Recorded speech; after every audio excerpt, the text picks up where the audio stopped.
கோதாவரி ஆற்றங்கரையில சின்ன சின்ன வீடுகள் இருந்துச்சு. அங்க சின்ன சின்ன குடும்பங்களா சில பேர் வாழ்ந்துகிட்டு இருந்தாங்க. அவங்கள கீர்த்தி அப்படிங்கிற பொண்ணும் அவளுடைய தம்பியான பாலுவும் வாழ்ந்துகிட்டு இருந்தாங்க. ஒரு வருஷம் திடீர்னு வெள்ளம் அதிகமா வந்ததுல அவங்க அப்பா அம்மா இறந்து போயிட்டாங்க. அன்னையில இருந்து கீர்த்தி பாலு ரெண்டு பேருமே அனாதைகளா தான் வாழ்ந்துகிட்டு இருந்தாங்க. தம்பி, இனிமே நமக்குன்னு யாருமே இல்ல. எனக்கு நீ, உனக்கு நான், அவ்வளவுதான். அக்கா, நமக்குன்னு யாருமே இல்ல அப்படின்னா நமக்கு சாப்பாடு யாரும் தர மாட்டாங்க. நம்ம எப்படிக்கா சாப்பிட போறோம்? மத்தவங்க சாப்பாடு போட வேண்டிய அவசியம் நமக்கு என்னடா வந்துச்சு? நாமளே கஷ்டப்பட்டு சம்பாதிக்கலாம். ஏதாவது வேலை செஞ்சு சம்பாதிச்சு அந்த பணத்துல நாம சந்தோஷமா சாப்பிடலாம். அப்பா அம்மா கூட மீன் பிடிக்க நிறைய தடவை போயிருக்கோம் இல்லையா? மீன் பிடிக்கிறது எப்படின்னு தெரியும்ல, அதையும் நாமளும் செய்யலாம். ம், சரிக்கா. அப்படி அவங்க ரெண்டு பேரும் வீட்டுக்குள்ள போய் அங்க மீன் பிடிக்கிறதுக்கு தேவையான பொருட்களை தேடினாங்க. அப்படி அவங்க வீட்டுக்குள்ள போய் பார்த்தப்போ அவங்களுக்கு 2 தூண்டில், 2 வலை, அதே மாதிரி 2 துடுப்பு, இப்படி எல்லா பொருளுமே அவங்களுக்கு கிடைச்சது. அதை எல்லாத்தையுமே அவங்க எடுத்துக்கிட்டாங்க. பாலு, நமக்கு எப்படியும் படகோட்ட வராது, அதனால நமக்கு இந்த துடுப்பும் தேவைப்படாது. இந்த பெரிய வலையும் கொஞ்சம் கிழிஞ்சு போயிருக்கு. இது தைக்கிறதுக்கு ரொம்பவே நேரமாகும். அதனால நம்ம தூண்டில் போட்டு மீனை பிடிக்கலாம். ஆ, சரிக்கா. அப்படி அவங்க 2 பேரும் அடுத்த நாள் காலையில எழுந்திருச்சு தூண்டில பிடிச்சுக்கிட்டு ஆத்தங்கரைக்கு போனாங்க. கீர்த்திய உட்கார வச்சுட்டு அங்க ஆத்தங்கரையோரமா இருக்கிற நத்தைய கொண்டு வந்தான் பாலு. அப்ப கீர்த்தி அந்த நத்தையோட ஓடெல்லாம் உடைச்சு அந்த நத்தைய தூண்டிலோட கயிறுல கட்டி அதுக்கப்புறம் அந்த தூண்டில தண்ணியில தூக்கி போட்டாங்க. அப்போ கொஞ்ச நேரத்துல அந்த தூண்டிலும் அசைஞ்சு பார்த்துச்சு. பாலுவும் அந்த தூண்டில வெளியில எடுத்தான். அதுல ஒரு மீன் மாட்டிக்கிட்டு இருந்துச்சு. அதை எடுத்து அவன் கூடையில போட்டுக்கிட்டான். கொஞ்ச நேரத்துக்கு அப்புறமா கீர்த்தி போட்டிருந்த அந்த தூண்டிலையும் ஒரு மீன் மாட்டிச்சு. அதுவும் அவ கூடையில போட்டான். இப்படி அக்கா தம்பி 2 பேரும் கஷ்டப்பட்டு முடிஞ்ச வரைக்கும் நிறைய மீனுங்களை பிடிச்சாங்க. அக்கா, ரொம்ப பசிக்குதுக்கா. முதல்ல இந்த மீனை வித்து கிடைக்கிற பணத்துல போய் சாப்பிட்டுட்டு வரலாம். அதுக்கப்புறம் மறுபடியும் வந்து மீன் பிடிச்சி அதை விற்கலாம். ம், சரிடா, வா போலாம். எனக்கும் ரொம்பவே பசிக்குது. அப்படி அவங்க 2 பேரும் சந்தைக்கு போய் அங்க ஒரு இடத்துல உட்காந்து மீன் விற்க ஆரம்பிச்சாங்க. அப்ப அங்க ராமையா அப்படிங்கிற ஒருத்த வந்தான். என்ன பாப்பா, மீன் என்ன விலை? நாங்க இதுவரைக்கும் மீன் வித்ததில்லைங்க. இன்னைக்கு காலையில தான் நாங்க ஆத்துக்கு போய் கஷ்டப்பட்டு மீன் பிடிச்சிட்டு வந்து வித்துக்கிட்டு இருக்கோம். நீங்க இதுக்கு முன்னாடி எப்படி விலை கொடுப்பீங்களோ அப்படியே கொடுத்துருங்க. நான் ஒரு டசன் மீனை 50 ரூபாய்க்கு வாங்கியிருந்தேன். நீ அதே விலைக்கு கொடுப்பியா? சரிங்க, அப்படியே வாங்கிக்கோங்க. பக்கத்திலேயே பூ வித்துக்கிட்டு இருந்த ரங்கம்மா அப்படிங்கிற ஒருத்தங்க அவங்க பேசிக்கிட்டு இருந்தத கேட்டாங்க. ஏண்டா, டசன் மீனை 50 ரூபாவுக்கு யாரடா கொடுத்தா உனக்கு? சின்ன பசங்களை ஏமாத்தலாம் அப்படின்னு நினைக்கிறியே, நீ எல்லாம் நல்லா இருப்பியா? ரங்கம்மா அப்படி சொன்னதை கேட்டு ராமையா மெதுவா அங்கிருந்து நகர்ந்து போயிட்டான். எதுக்குங்க அவரை அப்படி திட்டி அனுப்பிட்டீங்க? நாங்க காலையில இருந்து எதுவுமே சாப்பிடல. அந்த 50 ரூபாய் கிடைச்சிருந்தா நாங்க போய் ஏதாவது சாப்பிட்டுருப்போம்ல. ஐயோ, அப்படி இல்ல பசங்களா. இந்த மீன் ஒவ்வொன்றும் 100 ரூபாய் விலை போகும். ஆனா மீன் விற்கிறதுக்கு நீங்க எதுக்காக வந்தீங்க? உங்க அப்பா அம்மா எங்க? எங்க அப்பா அம்மா தான் இல்லையே. அவங்க 2 பேரும் செத்து போயிட்டாங்க. அதனால்தான் நாங்க வேலை செஞ்சுக்கிட்டு இருக்கோம். ஐயோ, என்ன கஷ்டம்பா உங்களுக்கு. சரி, இந்த மீனெல்லாம் எடுத்துக்கிட்டு என் கூட வாங்க. ஆ, ஆனா எங்க? எதுவும் கேட்காம வாங்க. அப்படி ரங்கம்மா அவங்க 2 பேரையும் அவங்க வீட்டுக்கு கூட்டிட்டு போனாங்க. அங்க அவங்க சாப்பிடுறதுக்கு சாப்பாடு போட்டு கொடுத்தாங்க. எங்க கிட்ட சாப்பாட்டுக்கு கொடுக்கறதுக்கு பணம் இல்லையே. பசங்களா, என்னையும் உங்க அம்மா மாதிரி நினைச்சுக்கோங்க. பணத்துக்காக உங்களுக்கு நான் இந்த சாப்பாடு போடல. பசின்னு சொன்னதுனால தான் போட்டேன். முதல்ல சாப்பிடுங்க. அதனால அவங்க 2 பேரும் வயிறார சாப்பாடு சாப்பிட்டாங்க. பசங்களா, எனக்கும் யாருமே கிடையாது. உங்களுக்கு எந்த கஷ்டமும் இல்லைன்னா தினமும் சாப்பிடுற நேரத்துக்கு என் வீட்டுக்கு வாங்க. என் கூட சேர்ந்து நீங்களும் 2 பொடி சாப்பிட்டுட்டு போங்க. எப்படியும் உங்களுக்கு மீன் பிடிக்க தெரியும் இல்லையா? நீங்க அதே வேலையை செய்யுங்க. அதை கொண்டு வந்து என்கிட்ட கொடுங்க. நான் வித்து அதுக்கான பணத்தை உங்களுக்கே கொடுத்துடுறேன். சரிங்கம்மா, உங்களுக்கு ரொம்ப நன்றி. எங்க சொந்தக்காரங்க கூட எங்களை கண்டுக்கிறதே கிடையாது. இப்ப சொந்தக்காரங்கெல்லாம் சும்மாதான்ப்பா. இப்ப நீங்க கஷ்டப்பட்டு உழைச்சிங்கன்னா பெரியவங்களானதுக்கு அப்புறமா நல்லா இருக்கலாம். மீன் பிடிக்கிறதுல இன்னும் நீங்க திறமையானவங்களா மாறுங்க. அப்படி பாலு கீர்த்தி 2 பேரும் சேர்ந்து ஒரு நாளைக்கு 2-3 கூட மீனுங்களை பிடிக்க ஆரம்பிச்சாங்க. வலை போட்டு மீன் பிடிக்கிறது எப்படின்னு கத்துக்கிட்டு அது மூலமாவும் நிறைய மீனுங்களை பிடிச்சாங்க. அதை எல்லாத்தையுமே ரங்கம்மா வித்து அதுல கிடைக்கிற பணத்தை பாலு கீர்த்தி கிட்டேயே கொடுத்துக்கிட்டு இருந்தாங்க. ஒரு நாள் சாயந்தர நேரம் பசங்க 2 பேருமே சாப்பிட்டு முடிச்சதுக்கு அப்புறமா ரங்கம்மா அவங்க கிட்ட வந்து இப்படி சொன்னாங்க. பசங்களா, ஆத்துக்கு வெள்ள நீர் வர வேண்டிய நேரம் இது. இந்த மாதிரி நேரத்துல குட்டி குட்டி மீனுங்க தண்ணிக்கு எதிர் திசையில நீந்திக்கிட்டே போய் கடல்ல இருந்து ஆத்துக்கு வந்து சேரும். அப்படி அந்த மீன் குட்டிங்கெல்லாம் வந்ததுக்கு அப்புறமா கொஞ்ச நாளுக்கு அப்புறமா தான் ஆத்து மீனாவே மாறும். அந்த மீனுங்களை பிடிச்சிங்கன்னா உங்களுக்கு நிறைய லாபமும் கிடைக்கும். எங்களால செய்ய முடிஞ்சத நாங்க கஷ்டப்பட்டு செய்யறோங்க. அதுக்கப்புறமா எல்லாம் அந்த கடவுள் விட்ட வழி. அப்படி அவங்க 2 பேரும் தினமும் கஷ்டப்பட்டு மீனுங்களை பிடிச்சுக்கிட்டு இருந்தாங்க. அப்படி ஒரு நாள் அவங்க ஆத்துல வலையை போட்டு மீன் பிடிச்சுக்கிட்டு இருந்தாங்க. ஆனா அந்த வலை பெரிய பாறாங்கல் கிட்ட போய் மாட்டிக்கிச்சு. மீன் தான் கிடைச்சது அப்படின்னு அவங்க வலைய இழுத்தாங்க. ஆனா எவ்வளவுதான் கஷ்டப்பட்டு இழுத்தாலும் அந்த வலை மட்டும் அவங்க கிட்ட வரவே இல்லை. ரொம்ப நேரம் இழுத்து இழுத்து கை ரொம்ப வலிச்சதுனால பாலு அப்படியே அந்த வலைய விட்டுட்டான். அதனால அந்த வலை அப்படியே ஆத்தோட ஆறா போயிடுச்சு. அதை பார்த்து 2 பேருமே ரொம்ப வருத்தப்பட்டு ரங்கம்மா கிட்ட வந்து நடந்த விஷயத்த சொன்னாங்க. ரங்கம்மாவும் அதை கேட்டு ரொம்பவும் வருத்தப்பட்டாங்க. சரி பரவாயில்ல பசங்களா, நான் இன்னொரு வலைய பட்டணத்துல இருந்து எடுத்துட்டு வர சொல்றேன். எப்படியும் நாள் பூரா கொஞ்சம் கூட ஓய்வே எடுக்காம கஷ்டப்பட்டு வேலை செய்றீங்க இல்லையா? ஒரு 2 நாள் வரைக்கும் நீங்க கொஞ்சம் ஓய்வு எடுத்துக்கோங்க. அப்படி அவங்க 2 பேரும் அந்த 2 நாள் ரங்கம்மா கொடுக்குற சாப்பாட்டை சாப்பிட்டுட்டு பூ விக்கிற வேலையில ரங்கம்மாவுக்கு உதவிகளை செஞ்சுக்கிட்டு இருந்தாங்க. சும்மா 2 பேரும் போய் விளையாடுங்க அப்படின்னு சொன்னாலும் கூட பசங்க விளையாட போகல. எந்த வேலையும் செய்யாம இருக்கிறது கஷ்டமா இருக்குன்னு சொன்னாங்க. அதனால ரங்கம்மா ரொம்ப சீக்கிரமாவே பட்டணத்துல இருந்து வலைய வாங்கிட்டு வந்து பசங்களுக்கு கொடுத்தா. அந்த வலையை எடுத்துக்கிட்டு மறுபடியும் பசங்க மீன் பிடிக்கிறதுக்காக ஆத்துக்கு போனாங்க. அப்போ ரங்கம்மா சொன்ன அந்த மீனுங்க அவங்களுக்கு கிடைச்சது. அந்த மீனுங்களை ரங்கம்மா விற்க ஆரம்பிச்ச உடனேயே இந்த மீனுங்க சுவை ரொம்ப நல்லா இருக்கும் அப்படின்னு போட்டி போட்டுக்கிட்டு அந்த மீனுங்களை வாங்க ஊஜனங்க வந்தாங்க. இப்படியே போனா கஷ்டம் அப்படின்னு சொல்லி அந்த மீனுங்களை ரங்கம்மா ஏலத்துல விட ஆரம்பிச்சா. 1000 ரூபாயில ஆரம்பிச்ச அந்த ஏலம் கடைசியில 50,000 ரூபாய்க்கு வரைக்கும் போச்சு. அந்த சந்தைக்கு வந்திருந்த பக்கத்து ஊரு ஜமீன்தாரு கடைசியில அந்த மீனை 60,000 ரூபாய்க்கு வாங்கினாரு. அந்த பணத்தை வாங்கிக்கிட்டு கீர்த்தி பாலு 2 பேரும் அந்த மீனை அவருக்கு கொடுத்துட்டாங்க. அவ்வளவு பணம் கிடைச்சதுல கீர்த்தி பாலு ரொம்பவே சந்தோஷப்பட்டாங்க. சின்ன வயசுல இருந்தே அவங்களுடைய அப்பா அம்மா அவங்க 2 பேரும் நல்லபடியா படிக்க வைக்க ஆசைப்பட்டாங்க. ஆனா திடீர்னு இறந்து போனதுனால அவங்க ஆசை அப்படியே நின்னுடுச்சு. டேய் தம்பி, அப்பா அம்மா 2 பேருக்கும் நம்ம படிக்கணுங்கிறது ஆசை. ஆனா 2 பேரும் பள்ளிக்கூடத்துக்கு போக முடியாது. ஏன்னா பணம் சம்பாதிக்கணும்ல. அதனால நான் வேலைக்கு போறேன், நீ பள்ளிக்கூடத்துக்கு போ. நான் பணம் சம்பாதிச்சு பணத்தை பேங்க்ல போட்டு வைக்கிறேன். என்னக்கா நீ இப்படி எல்லாம் சொல்ற?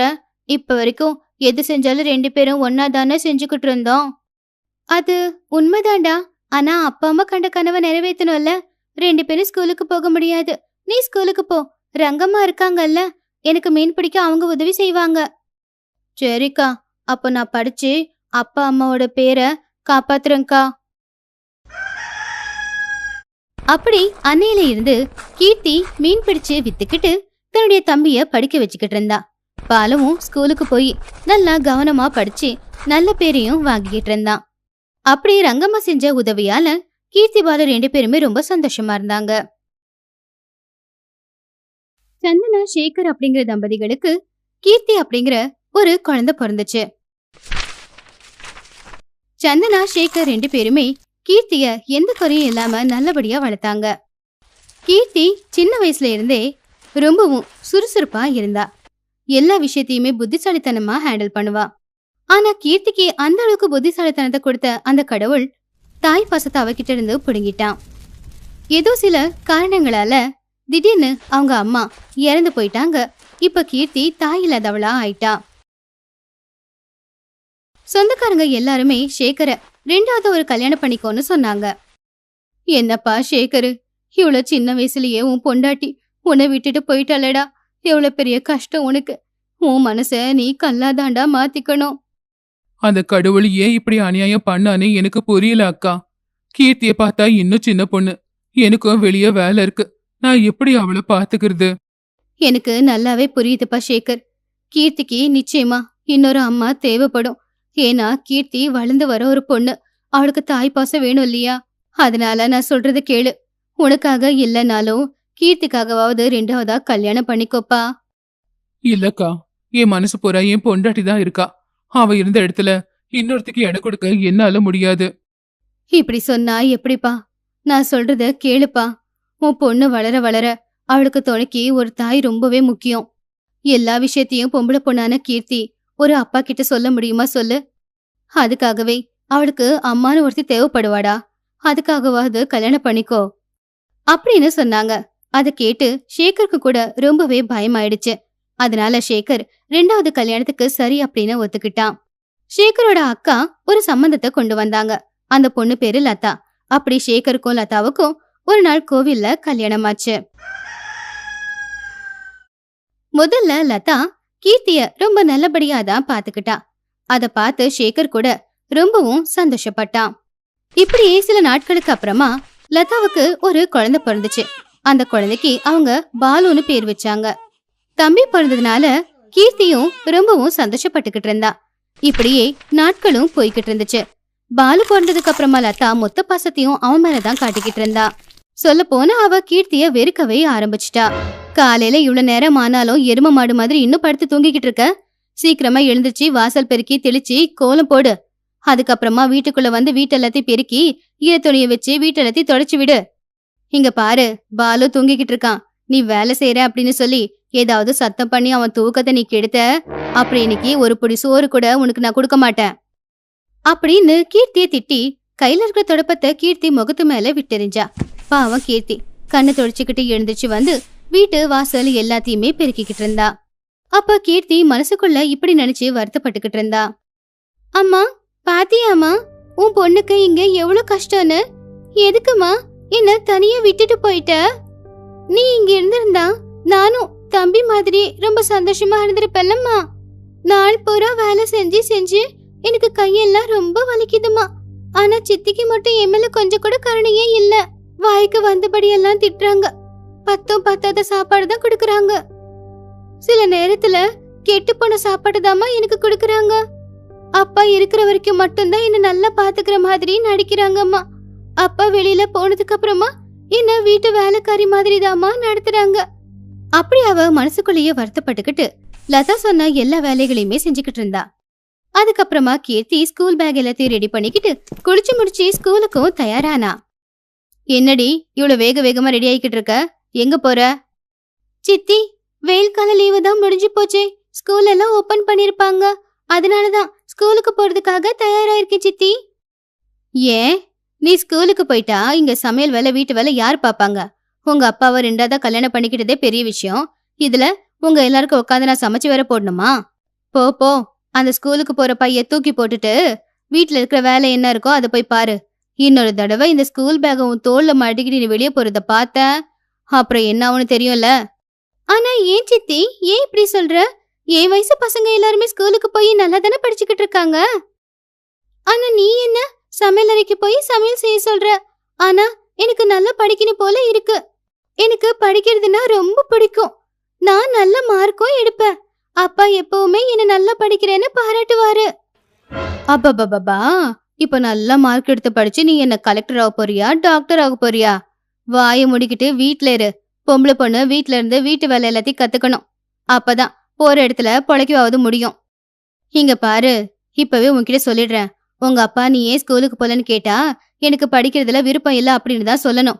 சித்தி போக வேணான்னு சொன்னாங்க, வீட்டு வேலை பார்க்க சொன்னாங்க அப்படின்னு சொன்னா அப்புறம் உன்ன மட்டும் இல்ல உங்க அப்பாவுக்கும் உன் நிலைமை தான் வரும் அப்படின்னு கீர்த்திக்கிட்ட இருந்த அந்த ஸ்கூல் பைய புடுங்கி தூரமா தூக்கி போட்டுட்டு கீர்த்தியை சமையல் அறைக்குள்ள போய் வேலை பாருன்னு சொன்னான். கீர்த்தி பாவம் அழுதுகிட்டு அங்கிருந்து சமையல் அறைக்குள்ள போனா. அப்பதான் பாலு தூக்கத்துல இருந்து எழுந்திருச்சான். என்னடாமா, ஏன் அவ்வளவு சீக்கிரம் எழுந்திருச்சிட்ட? இன்னும் கொஞ்ச நேரம் படுத்து தூங்க வேண்டியது தானே? ஏ கீர்த்தி, தம்பி எழுந்திருச்சிட்டான், அவனுக்காக பால் எடுத்துட்டு வா. அம்மா, அக்கா வீட்லதான் இருக்கா. ஆனா அக்காவுக்கு இன்னில இருந்து ஸ்கூலு ஓபன் பண்ணிருப்பாங்க இல்லம்மா. ஐயோ பாலு, அத பத்தி ஏன்பா கேக்குற? உங்க அக்காவுக்கு படிக்கிறதுல விருப்பம் இல்லையாமா. அதான் வீட்ல எனக்கு உதவியா இருக்கேன்னு சொல்றா. என்னம்மா சொல்ற? அக்காவுக்கு படிக்கிறதுனா ரொம்ப பிடிக்குமே. அது மட்டும் இல்ல, அக்கா கிளாஸ்ல எப்பவுமே ஃபர்ஸ்ட் வருவாளே. என்னவோடா, அவதான் படிக்கிறதுல விருப்பம் இல்லைன்னு சொன்னான். நாம கட்டாயப்படுத்தி எதுக்கு படிக்க வைக்கணும் சொல்லு? உனக்கு நாளைக்குல இருந்து ஸ்கூல் ஸ்டார்ட் ஆக போகுதாமா? அதனால நீ மட்டும் ஒழுங்கா ஸ்கூலுக்கு போய் நல்லபடியா படி. இல்லம்மா, நானும் ஸ்கூலுக்கு போல.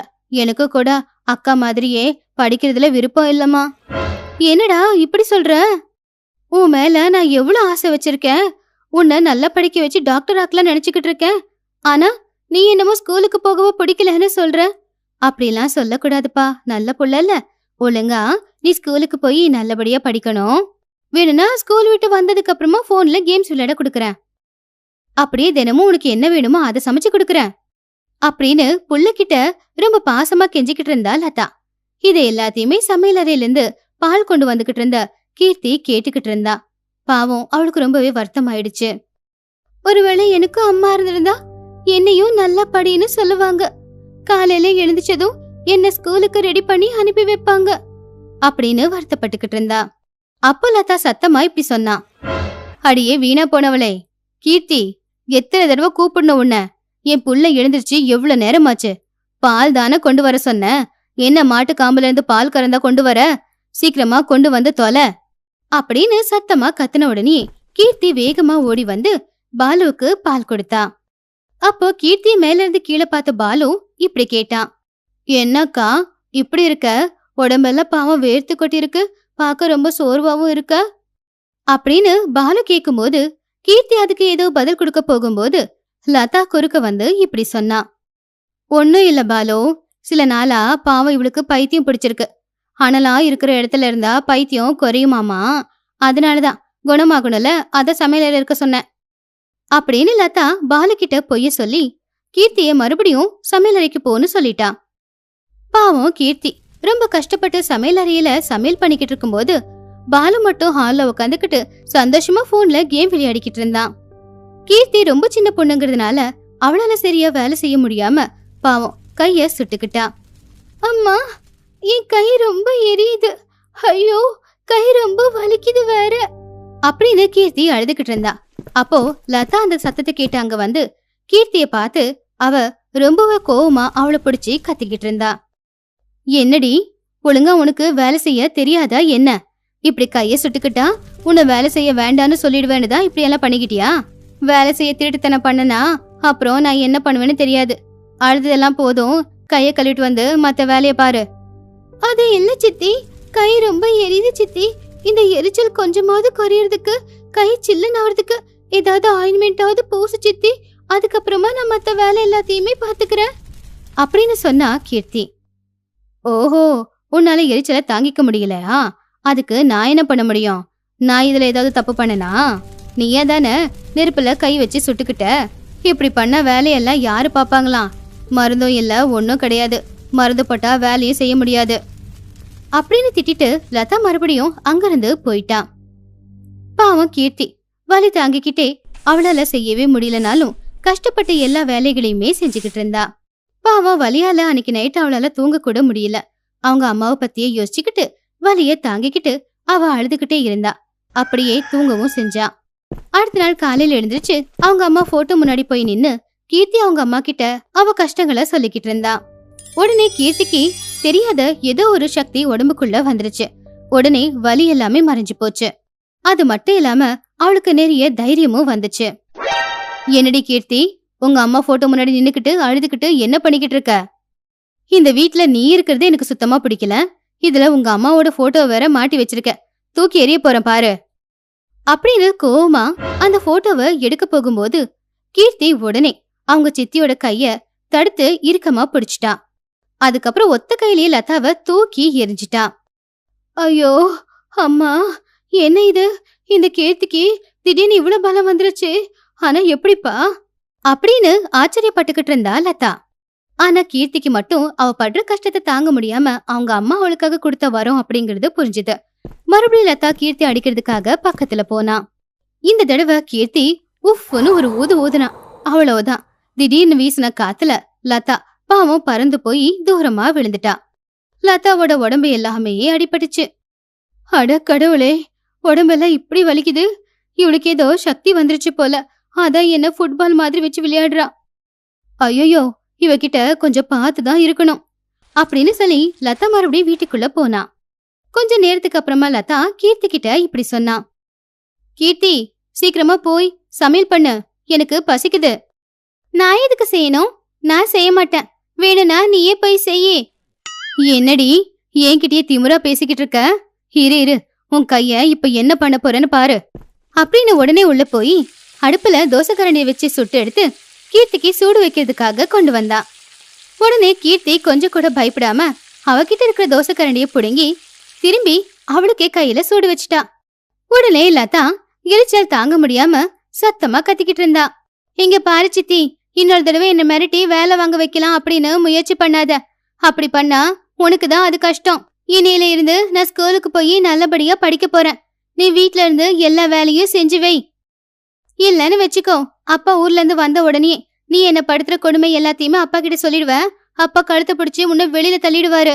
அதனாலதான் மரியாதையா இருக்கிறதுனா இரு, இல்லன்னா தெரியும்ல நான் என்ன பண்ணுவேன்னு அப்படின்னு சொன்னதுமே கீர்த்தி சொன்னதை கேட்டு லதா ரொம்பவே பயந்து போயிட்டா.